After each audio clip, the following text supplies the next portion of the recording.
وَإِن كُنتُم فِي رَيْبٍ، اور اگر تم ہو کسی شک میں مبتلا، مما، اس چیز کے بارے میں، نزلنا، جو ہم نے نازل کی، علی عبدنا، اپنے بندے پر، صلی اللہ علیہ وسلم پر، فَأْتُوا بِسُورَةٍ مِّن مِّثْلِهِ، تو لا کر دکھاؤ کوئی ایک بھی صورت اس جیسی، یعنی قرآن جیسی، وَدْعُوا، اور بلا لو، بھلے بلا لو، شہداءکم، اپنے مددگاروں کو، من دون اللہ، اللہ کے علاوہ کسی اور کو، ان کنتم صادقین، اگر تم سچے ہو۔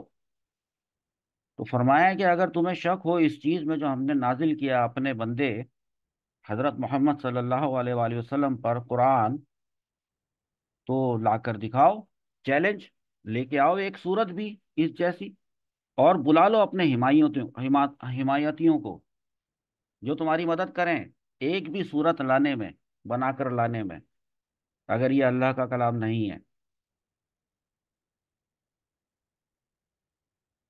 فَإِن لَّمْ تَفْعَلُوا، پھر اگر ایسا نہ کر سکو، فَإِن لَّمْ تَفْعَلُوا، یعنی اگر تم ایسا نہ کر سکو، قرآن پاک کی کوئی ایک صورت بنا کر، جیسی صورت بنا کر نہ لا سکو، وَلَن تَفْعَلُوا، اور تم کر بھی نہیں سکو گے ہرگز، فَإِن لَّمْ تَفْعَلُوا، کہ اگر ایسا نہ کر سکو، وَلَن تَفْعَلُوا، ساتھ میں یہ بتا بھی دیا اللہ رب العزت نے کہ کر بھی نہیں سکو گے، بے شک کر لو، پوری دنیا کے جنوں اور انسان کو ملا لو، اپنی مدد کے لیے بلا لو، اور سارے مل کے، پورے انسان اور جنات مل کر قرآن پاک جیسی کوئی ایک بھی صورت بنا کر لا کر دکھاؤ، اور اگر تم ایسا نہ کر سکے نا، اور جو کہ تم کر بھی نہیں سکو گے، وَلَن تَفْعَلُوا فَاتَّقُوا، پھر ڈرو، فَاتَّقُوا النَّارَ الَّتِي، پھر اس آگ سے ڈرو، وَقُودُهَا، جس کا جو ایندھن ہے، الناس، لو، انسان، پھر ڈرو اس آگ سے جس کا ایندھن انسان ہے، والحجارت، اور پتھر ہیں، اعدت، جو تیار کی گئی ہے، للکافرین، جو کافروں کے لیے تیار کی گئی ہے، تو ڈرو اس آگ سے۔ یہ ایک بہت بڑا چیلنج ہے۔ بات چل رہی تھی منافقین کی، کہ منافقین کس کس طریقے سے حضور اکرم صلی اللہ تعالی علیہ وآلہ وسلم کو اور دیگر مؤمنین کو تنگ کر رہے تھے، کیا کرتے تھے، اور جب ان کو یہ بتایا جاتا تھا کہ قیامت آئے گی، تو کہتے تھے قیامت نہیں آئی، کب آئے گی آپ کی وہ قیامت؟ یسأل ایان یوم القیامہ، تو پوچھتا ہے کہ کب آئے گی قیامت، اور کہاں ہے تمہارا اللہ، کون ہے تمہارا اللہ، کیا تم نے اس کو دیکھا ہے؟ ایسے سوالات پوچھتے تھے۔ اور یہ جو قرآن تمہارے نبی بتاتے ہیں کہ یہ اللہ کی وحی ہے، واقعی یہ اللہ کی وحی ہے یا اس نے خود ہی بنا لیا ہے تمہارے نبی نے؟ نعوذ باللہ۔ تو اللہ رب العزت کو ہرگز برداشت نہیں ہے کہ کوئی حضور اکرم صلی اللہ تعالی علیہ وآلہ وسلم کو تنگ کرے، کوئی ان کو ذہنی اذیت دے، کوئی ان سے فالتو سوالات کرے، کوئی ان پر شک کرے۔ تو فرمایا عبدنا، علی عبدنا، ہمارے پیارے بندے پر جو ہم نے نازل کیا ہے، اس بارے میں تم شک کرتے ہو؟ وَإِن كُنتُمْ فِي رَيْبٍ، اور اگر تمہیں کسی بھی قسم کا شک ہے کہ یہ انسان کا کلام ہے، اللہ کا کلام نہیں ہے، خالق حقیقی کا کلام نہیں ہے، اگر تم اس بات میں شک کرتے ہو، تو پھر چیلنج، خالق حقیقی کی طرف سے چیلنج، جس کا یہ کلام ہے اس کی طرف سے چیلنج کو قبول تو کرو، لے آؤ، پھر بنا کے لا کے ایک صورت ہی بنا کے لے آؤ، اس میں تو بہت ساری صورتیں، تم کوئی ایک چھوٹی سی ہی صورت بنا کے لا کے دکھاؤ۔ اور یہ چیلنج اللہ تعالیٰ نے قرآن پاک میں اور مقامات پر بھی دیا ہے۔ تب سے لے کر آج تک کوئی شخص بھی جو قرآن پاک کا انکار کرتا ہے، ان میں سے آج تک ایک صورت بھی، ایک آیت بھی بنا کے لا کر نہیں دکھا سکا۔ یہ کتنا بڑا معجزہ ہے قرآن پاک کا۔ سورۃ القصص ہے، اس کی آیت نمبر 49 ہے، اس میں اللہ رب العزت نے ارشاد فرمایا ہے کہ آپ فرمائیے کہ تم لے آؤ کوئی کتاب اللہ کے پاس سے،